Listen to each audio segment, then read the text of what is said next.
You've got courage to lead. Courage to lead.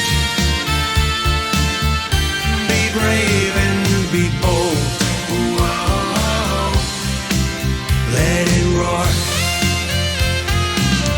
Welcome to the Courage to Leap and Lead podcast, where each of our guests share the stories of courage that helped them become powerful leaders. Before we start today's show, please remember to visit 𝗫𝗃-consulting.com, where you can find all the episodes and other excellent resources, all at 𝗫𝗃-consulting.com. Now here's your host, leadership courage coach, 𝗵𝗵𝗶𝘀. Hello, ladies and gentlemen. This is Tuesday, and this is Courage to Leap and Lead. And today we have another special guest who's going to speak about a very serious subject and how she managed to work her way out of it and to help other people. So I want to welcome Maria today, and our topic is sexual abuse. Maria, welcome. Thank you so much, 𝗵𝗵, for giving me the platform to continue spreading the message and the awareness of what I call this silent pandemic of sexual abuse of our children.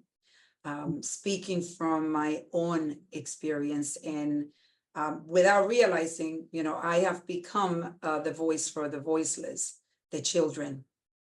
And thank God, because there's so many children who are afraid to speak up, so many people who know children who are afraid to speak up.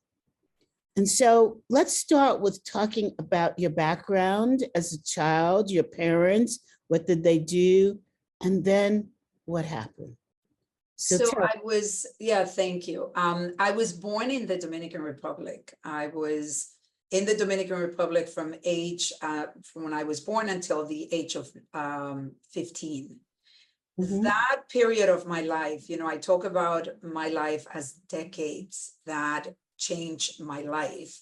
And it's ironic because when I look back, I've had the opportunity to really put my life together and talk about it in the decades that have changed my life. And one of the major events that happened to me when I was 9 years old is that, unfortunately, my father, who is supposed to be my protector, made a decision one night. My father was an alcoholic, and unfortunately, my mom had to travel to the United States because my father was irresponsible. So we moved about 17 times from the age of when I was born until age of 9. We were kicked out of every house because my father would not pay the rent. So my mom ended up coming to the United States to provide a better life for us. But unfortunately, my father made a decision that changed the life of my life and the life of our family forever. When you said your mother traveled, forgive me for interrupting, but she traveled to the United States with you and left you with your father, or? So she had 5 kids. And since my father was not able to support us, my mom was able to get to the United States with my 2 older brothers. They were old enough to be able to work and support the 3 of us that were left in the DR. My little brother was 3 years old, and then my other brother was 11. He was about 10, and I was 8 years old when my mom left. And that sort of started the trauma in my life because we were separated. Imagine having your family, and out of the blue, your mom is going to the United States with the other brothers, and then we are separated. We could not stay together. But so you were with your father in DR. So my father, he was not able to support us. So my father was not pretty much in the picture for about a year. So when she came to the United States, she had to take care of us because she got divorced from my dad, and my dad basically disappeared. So you were with your mom then? Or you were with a different family member? So when she came to the United States, I ended up staying with a cousin of my mom Okay. at age 8. And Mhm. a year later, my mom and my brothers were able to make enough money to get us a house and pay for the house and pay for somebody to take care of us. So they brought in this lady, her name is Paula. She's still in my life. She's the second mom to me. And Paula was taking care of us. And then my father was supposed to provide food, and he would come and stay in the house while he was drunk. You know, a lot of the time I dealt with a father that was drunk most of the time. And so that's sort of the story where, you know, it's a little complex. It's, you know, I talk about it in my book because there's a lot of details that, you know, we will need a lot more time to be able to include it. But ultimately, the event that changed my life forever happened at the age of 9.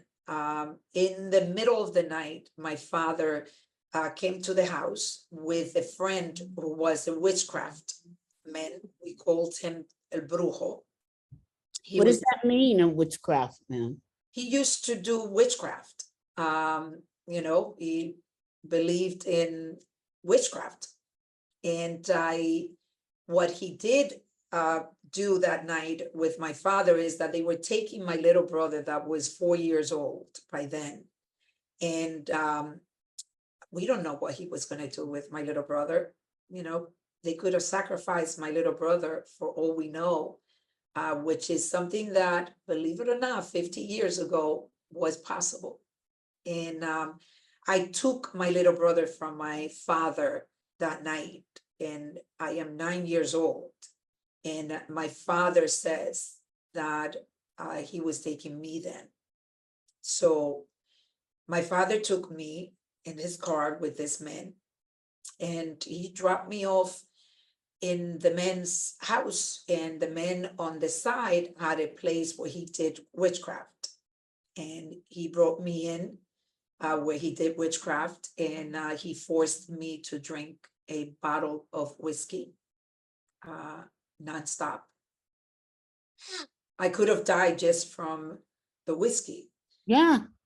9 years old, and I'm being forced to drink this alcohol that turned out to be a gift, because I didn't realize it until later.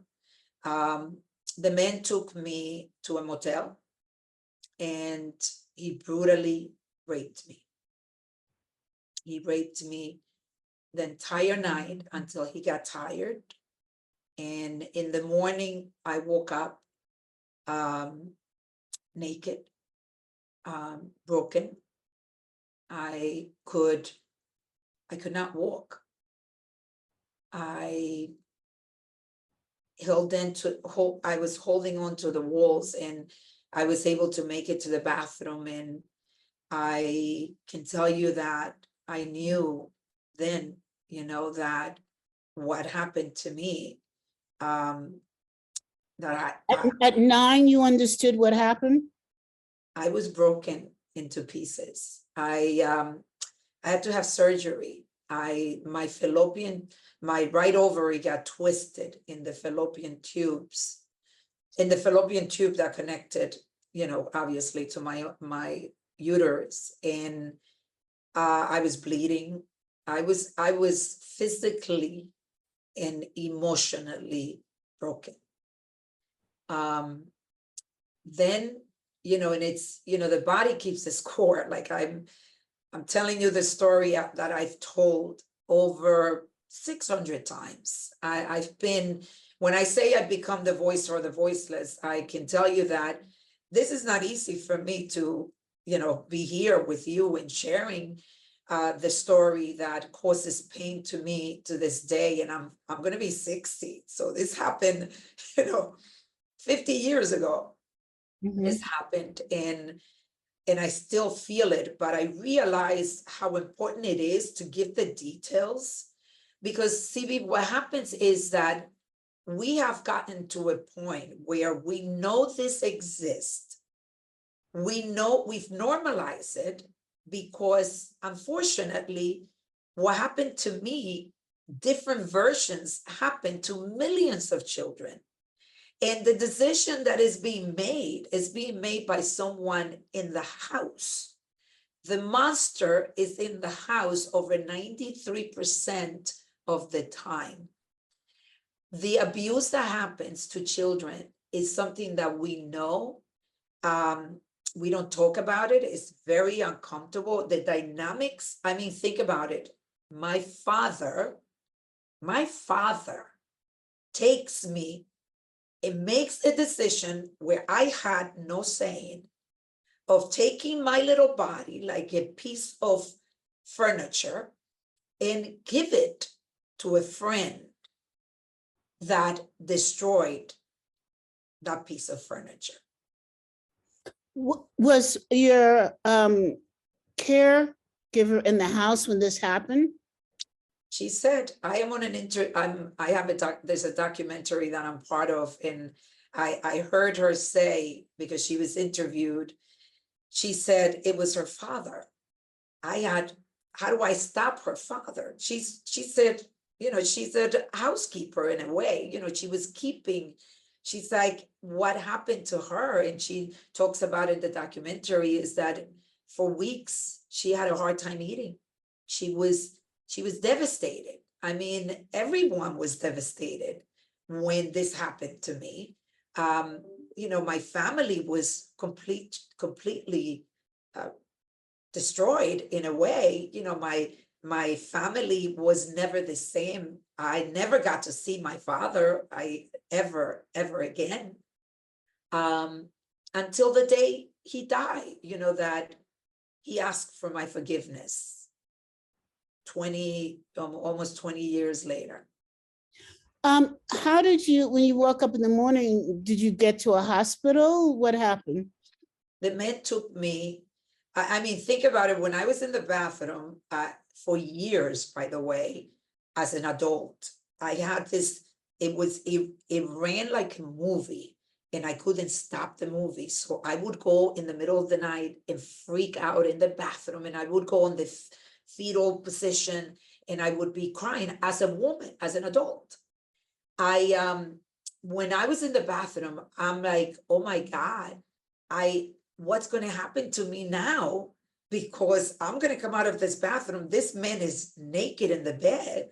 And what's going to happen to me? And now I could really feel it. When I was telling you that the alcohol became a gift for me, because as he was, you know, abusing me, I didn't feel it completely. I did feel the pain. I understand. So he picked me up and he took me in the car. He took me back to his house. And by then, my little brother, 11 years old, my uncle had left him there because by now it's like 11 o'clock in the morning. Everybody's looking for me except my dad. My dad was sleeping at 10 o'clock when they woke him up. Where is she? And then my uncle went with the machete. I mean, this is in the Dominican Republic, you know, in a very small town. And he was ready to kill the man. And my brother, he said, I'm going to leave you in the house because he went to the house and I wasn't there. So when my brother was there, believe it or not, the man, I get out of the car, I can't walk. My little brother picks me up in his arms. And I can tell you that my brother is 62 now, and he still suffers from anxiety from that experience. And he took both of us, the man took both of us and drove us to my house and dropped me there. Wait, so your little brother was at this man's house?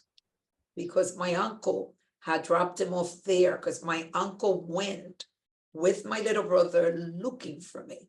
Right, and then where was your uncle when this man drove up? He went You're still looking for someplace you. else because I wasn't there. So my uncle was searching to see where I was, and but wanted to make sure that at least my little brother was there if I came back. And that's exactly what happened. And then the men dropped us off in my house. And the last time that I really saw my father was waiting in the front of the house, like nothing. And that was it. I was taken to the hospital after that. And where was your father when you were taken to the hospital? He was in jail for 1 day. So they arrested him For 1 day. And so, as you can imagine, I mean, this destroyed my life for decades. And your mother was in America at the time. And did they call her or what happened? Oh yeah, my cousin called my mom, and I remember it in my brothers. I was the only girl. I'm the only girl in my family. My mom, I was their little, to my brothers too. I was their little princess. So one of my brothers actually ended up, hitting the wall so hard that he broke his arm, his hand. So they flew back to DR immediately. My mom was able to fly back, and but she was only able to stay there for like 2 weeks.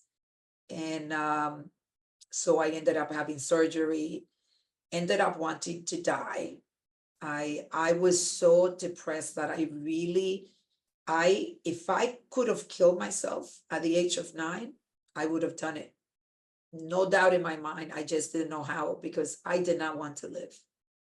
I didn't want to live. And so your mom was there during the surgery part and helped you to recover.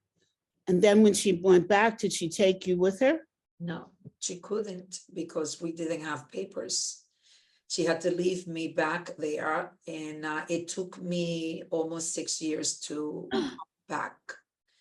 come to the United States.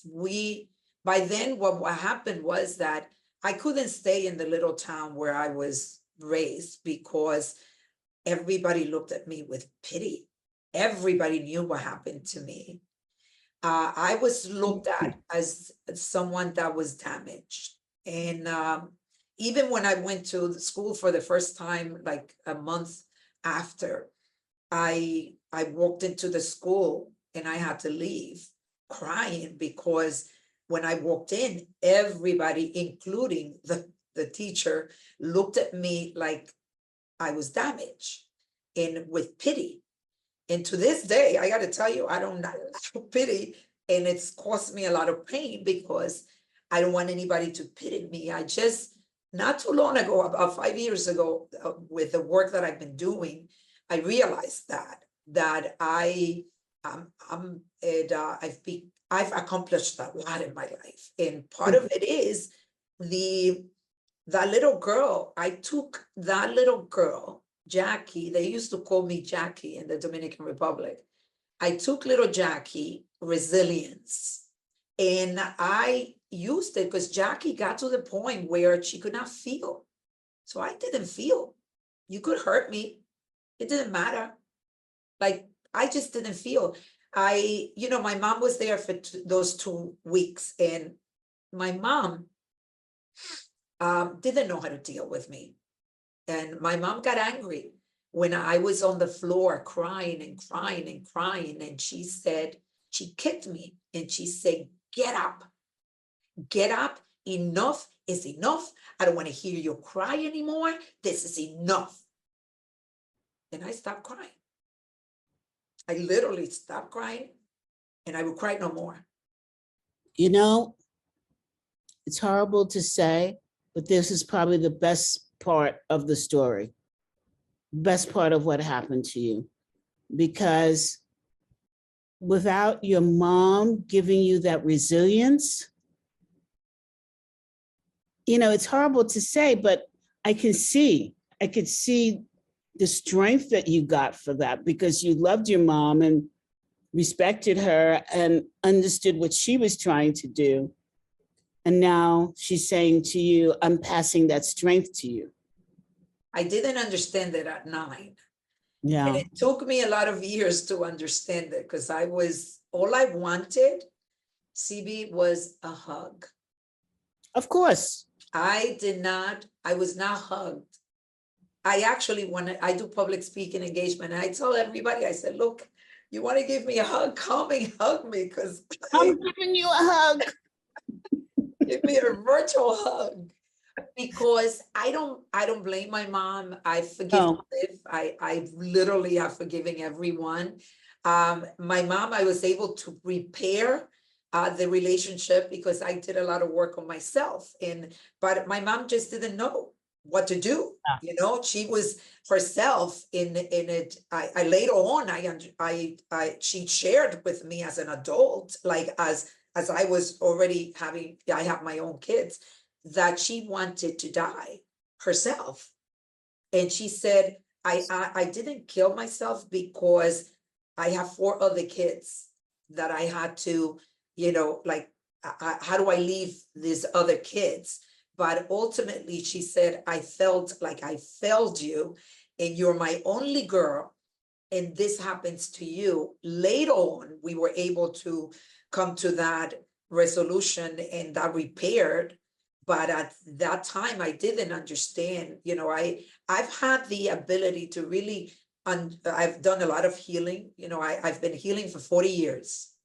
40 years. I've invested time and money because I said that I was going to stop the transgenerational trauma that we pass along, because that's what my father did. That's what my mom did.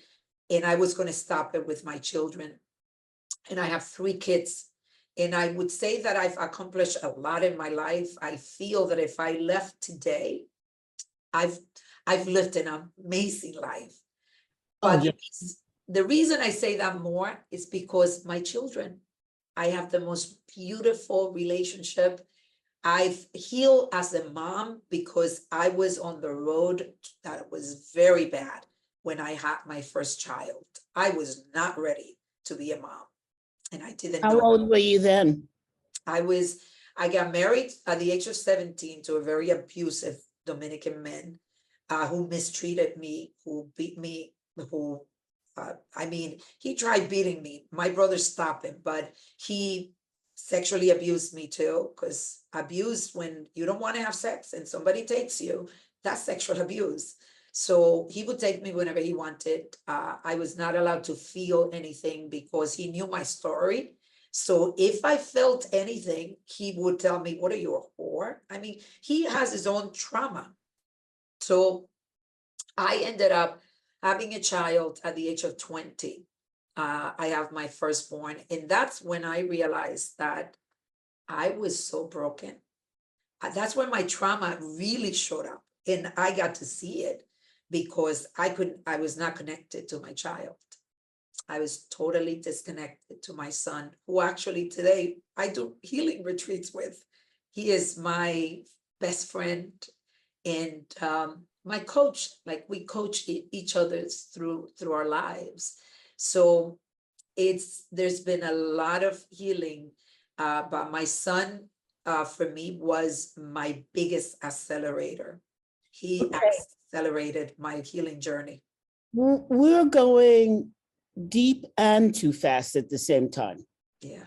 So let's go back a little, because the whole purpose of this show is to help others get beyond, I don't know if I can say, and correct me if I'm wrong, beyond the trauma. Is that a correct way to phrase it? Stop the transgenerational trauma, because that's what happens to us. We are inner child. So connecting to that inner child is so important so that we can heal. In order to heal, we need to connect to our inner child, because we all have one. All. What do you mean by transgenerational trauma? So I say that we are all born good. If you believe in God, which I do, I believe that God sends us with the light. That light is our innocence, right? At the beginning, you have this innocence that you're wow for everything. You are wow. Give me 1 second. Yes. I'm at it, Zoom. Just give me 1 second. Oh, sorry. Here, I'm sorry. Love you. Sorry, there's somebody that I was meeting.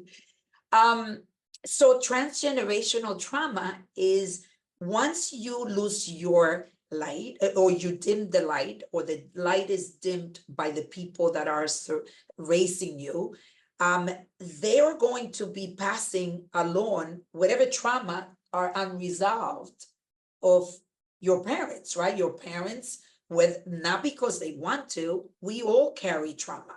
So when you're born good, what changes you is your environment, the environment that you're raised at, and the people that are raising you. And without them knowing, they're passing along whatever they did not work on themselves in their pain, in their trauma. And we all carry trauma. I'm sorry, whether you might think that you don't, but I gotta tell you, everyone carries trauma because we do it's sometimes things that we don't even realize why we're doing it. But there's trauma that is passed along from your family. And some people have real trauma. How are you defining trauma? Trauma is... And let me tell you the reason why I'm asking this question. Because in life, we always learn from our parents. Now you're separating learning from hurt. You're separating the good of learning from the bad of learning. And so I think clarity around trauma versus learning from your parents so that you can do good has to be clarified. Yeah. So trauma is an event, something that has happened in your life or the life of your parents that has dimmed the light. That's how I describe it. That light that we all carry. So it dims it. Sometimes it turns it off. Because there are times that people don't even recover. They become alcoholic, they become drug addicts, they become people that do horrific things because when they were children, horrific things were done to them. So when you don't have control of your life as a child, your life is being controlled by the adults in your life without them wanting, because most, when we're a parent, most parents, they want to do the best for their children. But if you have unresolved trauma, which I can tell you from my own experience, I didn't realize, I got to tell you, until my son was born, oh my God, like, who is this person that I'm seeing that I have become? So how do parents or the child recognize that the parent has negative trauma in their lives that they are passing along without realizing it? So as a child, it's impossible to have that cognitive understanding of what is happening in your life. As an adult, then I always tell people, your parents did the best they could with the tools they had. Because when you are blind to what you're carrying with you from your past, unless you become really curious and you say to yourself, why did I do that? Why did that trigger me? Why am I doing this to my child? Why am I hitting my child? Why am I talking negative to my child? Why am I saying things that are really hurtful to my child? And then you go and most parents will feel guilty after, like, why did I do that? Now, there's work to be done. And this is where I was saying to you, every human... Wait. Sorry. If a parent says they tell a child that they've been bad, if a parent scolds a child because they feel that the child has done something wrong, how does the parent know that they are scolding for that particular thing and not bringing up trauma that they've had in the past. So let me give you a simple example. The child eats the cookies from the cookie jar and is not supposed to eat the cookies. The parent said, you're not supposed to have dessert before your dinner. You're being bad, yada, yada. In fact, what happened to the parent is that they were admonished for being overweight. So how do you know that that admonishment for being overweight is trauma versus that child should not have sweets before dinner? You know what I'm trying to get at? Yeah. So I'm always looking for, why am I being triggered? Yes. Because you know when you're being triggered, and if the way you know it, I mean, I know it because I'm very in tune with my body. And this is work that needs to be done. But I got to tell you that if you're getting angry with your child, because there's a way I could say, my daughter, Natasha, Natasha, I've mentioned to you before that the cookies is for after you eat. Can I ask you why you're eating it now? I'm curious as to why you're eating it now. Or I could say, you're bad. Why did you do that? I told you not to eat that cookie. I told you. Why are you disrespecting me? That's your trauma. Yeah, when you get angry. That's your trauma. And I can tell you that I know it because I've lived through it. Now, you know what I do? When I know I'm getting upset because I'm very in tune with my body, my trauma body part, it's right here. It starts here and it goes like that. And I feel like somebody's holding my shoulder and squeezing my shoulder. That's my first sign. And when I feel the trauma coming, the trigger from my trauma, I say, oof. Okay. I would say, Natasha, I am being triggered. And I am going to have to excuse myself from having this conversation with you, because if I don't excuse myself, I could be mean.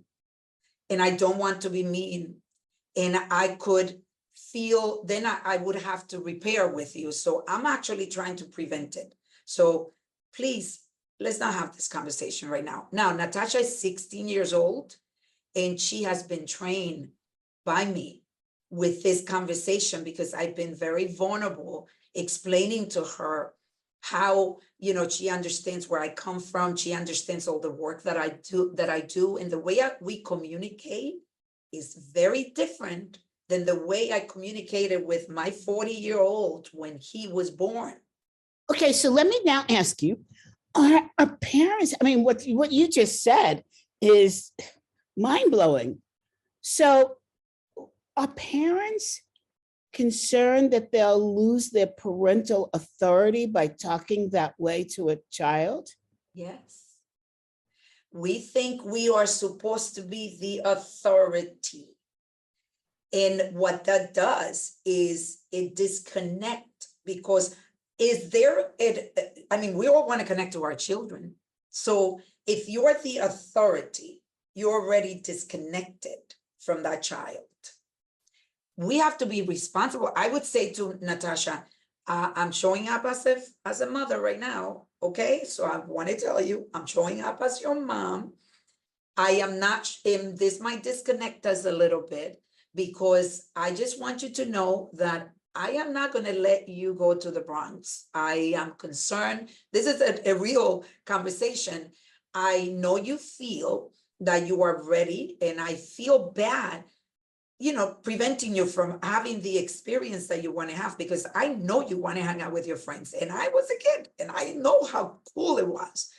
But as a mother, I have a role. In that role, sometimes you're not going to like, because I need to protect you, because you're at this age, I know you feel like you know how to protect yourself, but you don't. At this age, I need to still be a parent. So I'm showing up as your mom. And I'm sorry that this is not something that you're gonna like. And believe me, I understand. And she will be, but mom. In this instant, there is, I know, and I keep validating. I know that you want to do this because I know it's fun. And we keep going at it, me validating her feelings, and then me helping her understand where I'm coming from. But it's not from a place of, I'm the authority, and because I say so, because I'm your mom, and that's it. I used to, just so you know, I used to. I have learned as I've healed to be vulnerable with my children and take them with me through the healing journey. So there are times that I will lose it with my daughter. And I would say, like in the morning, sometimes when she won't wake up, I'm like, very few times I've said, you know, get, and I'll scream. And you know what I do? I stop. And then I will send her a message. I just want you to know that the way that I showed up this morning is not the way that I want to show up. And that was ugly. And I obviously continue to work on myself. You know, I just want you to know that I am sorry that I yelled at you, because that's not what I want to do. And that's not what I want to teach you. But we all have trauma, and mine comes out sometimes. And you know, I could show you messages that I saved from my daughter saying, Mom, please, you're so incredible. Like, you allow me to speak. Don't judge me. I can talk to you. You're not perfect, Mom. It's okay. I get it. Wow. Wow, wow, wow.